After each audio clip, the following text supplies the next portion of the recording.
ये क्या अद्भुत दृश्य है। भगवान जगन्नाथ कसाई की दुकान पर तराजू में। पुरी के समीप एक नगर में एक व्यक्ति रहता था। नाम था सदान। लोग उसे कसाई कहते थे क्योंकि उसका जीवन मांस बेचकर चलता था। पर जो कोई उसे ध्यान से देखता वो जान पाता कि उसके होठों पर हर समय केवल एक ही नाम रहता था, जय जगन्नाथ, जय जगन्नाथ। तराजू पर मांस तोलते हुए भी उसका मन श्री जगन्नाथ के चरणों में डूबा रहता। एक दिन भक्ति में इतना लीन हो गया कि उसे स्वयं पता न चला। तराजू में बांट की जगह उसने शालिग्राम स्वरूप रख दिया और उसी से मांस तोलने लगा। उसी क्षण उधर से एक साधु गुजर रहे थे। दृश्य देखते ही वे ठिठक गए। अरे ये तुम क्या कर रहे हो? ये कोई पत्थर नहीं, ये तो स्वयं नारायण है। ये सुनते ही सदान के हाथ कांप गए, आंखों से अश्रुधारा बहने लगी। महाराज, मैं अज्ञानी हूँ, मुझसे ये अपराध अनजाने में हो गया। साधु शालिग्राम जी को साथ ले गए, शुद्ध नदी में स्नान कराया, पंचामृत से अभिषेक किया, चंदन पुष्प माला चांदी के सिंहासन पर विराजमान किया, खीर का भोग लगा और मधुर कीर्तन हुआ। ये सब देखकर दूर खड़ा सदान फूट फूट कर रोता रहा। रात्रि में श्री जगन्नाथ महाप्रभु स्वप्न में साधु के सामने प्रकट हुए।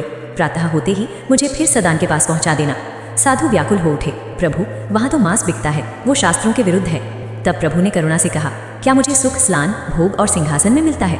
मुझे आनंद तो तब आता है जब सदान मुझे तराजू में रखते हुए मेरे नाम का कीर्तन करता है। उसका हृदय ही मेरा मंदिर है।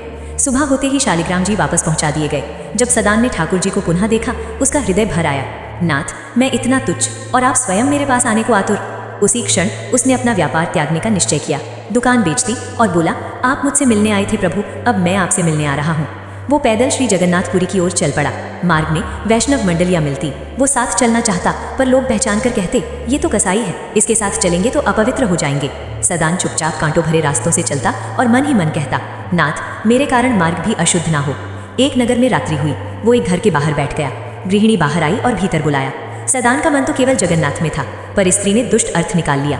उसने भीतर जाकर अपने पति की हत्या कर दी और बाहर आकर चिल्लाई, इसी ने मेरे पति को मरवाया। भीड़ इकट्ठा हुई। सदान को राजा के सामने लाया गया। राजा ने पूछा, क्या तुम अपराध स्वीकार करते हो? सदान शांत स्वर में बोला, सत्य तो मेरे प्रभु जानते हैं। आप दंड दीजिए, बस मृत्यु दंड मत दीजिए। मुझे एक बार जगन्नाथ जी के दर्शन करने हैं। राजा ने कहा, मृत्यु दंड नहीं, पर जिन हाथों से अपराध हुआ वे काटे जाएंगे। सदान ने दोनों भुजाएं आगे कर दी।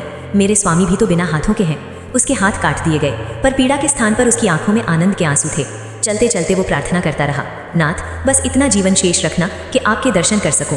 जैसे ही वो श्री क्षेत्र पहुंचा, श्री जगन्नाथ महाप्रभु आनंद से झूम उठे। मेरा भक्त बहुत कष्ट में आया है, उसे तुरंत यहाँ लाओ। पुजारी खोजते हुए लौटे। प्रभु ने संकेत किया, जिसके मेरे समान हाथ नहीं है वही मेरा सच्चा भक्त है। सदान को सिंह द्वार पर लाया गया। वो दंडवत करने लगा, पर मन में भाव आया, यदि मेरे हाथ होते तो मैं पूर्ण दंडवत करता। उसी क्षण प्रभु की कृपा से उसकी भुजाएं पुनः प्रकट हो गईं। दंडवत स्वीकार हुआ। यही है पतित पावन श्री जगन्नाथ महाप्रभु, जो कर्म नहीं केवल हृदय की भक्ति देखते।